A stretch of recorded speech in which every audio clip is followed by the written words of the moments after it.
નમસ્તે ખેડૂત મિત્રો, હું રવિન્દ્ર પટેલ કાવેરી સીડમાંથી આજે છોટાઉદેપુર જિલ્લાના એક ગામમાં ઉપસ્થિત છીએ જે આપણા પ્રગતિશીલ ખેડૂત મિત્રએ કાવેરીની ટામેટી કરેલી છે. તો એમના પાસેથી આપણે થોડો અભિપ્રાય લઈશું. શું નામ છે વડીલ આપનું? ફુલસિંહભાઈ મંદાભાઈ, ગામ? ઉમઠી. ઓકે. અને કેટલા વર્ષથી ટામેટી કરો છો તમે? 15 વર્ષથી ટામેટી કરીએ છીએ. 15 વર્ષથી કરો 15 છો. વર્ષથી. ઓકે. તો આનું વાવેતર ક્યારનું છે? વાવેતર એનું 6ઠ્ઠા મહિનાનું. 6ઠ્ઠા મહિનાનું વાવેતર છે. મહિનાનું. ઓકે. તો આ વખતે કઈ વેરાયટી કરેલી છે?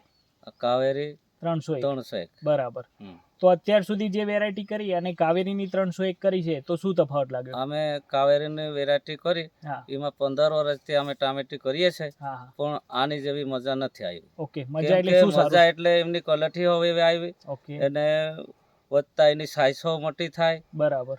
પછી છે ને વજન હો એનું કંઈ થાય, ઓકે. પછી માર્કેટમાં એનો ભાવ હો પણ સારો મળે. સરસ. માર્કેટમાં ભાવે સારો હા, આવે. મળે છે. મતલબ અત્યાર સુધી 6ઠ્ઠા મહિનાનું વાવેતર છે એટલે 50-60 વીણીની 50 આસપાસ. થી 60 વીણી થઈ ગઈ, છેલ્લે પણ આટલી સાઈડ થાય છે. ઓકે.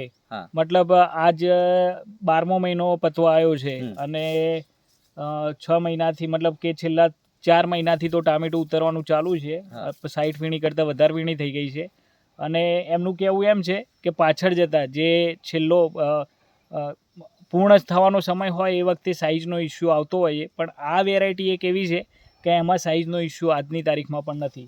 તમે જોઈ શકો છો હા. કે ટામેટાની અત્યારે લાગ પણ એટલી બધી હા. લાગેલી છે હા. અને સાઇઝ પણ જોશો તમે જુઓ. તો 100 ગ્રામ હા. ઉપરની સાઇઝ પણ સરેરાશ સાઇઝ પણ દેખાઈ રહી છે તમને. તો અન્ય ખેડૂત મિત્રોને શું સલાહ આપશો તમે? ખેડૂત મિત્રને કે ટામેટીનું વાવેતર કરવું હોય ખેડૂતભાઈ, હા. તો તમે છે ને આ કાવેરીને 301. 301 નું એનું વાવેતર કરો ને એમાં ખેતીની અંદર ઉપયોગ થશે. બરાબર. બાકી કેટલા વર્ષથી મારે 15 વર્ષથી મારે એટલી ઉંમરથી 15 વર્ષથી મેં ટામેટી કરો, પણ આવું મજા નથી. ઉત્પાદન નથી આવ્યું. બરાબર. એટલે તમે આ રીતનું આ બિયારણ કરો ને એમાં ખેતીમાં ઉપયોગ આવશે. ખૂબ ખૂબ આભાર. હા. ખૂબ ખૂબ આભાર.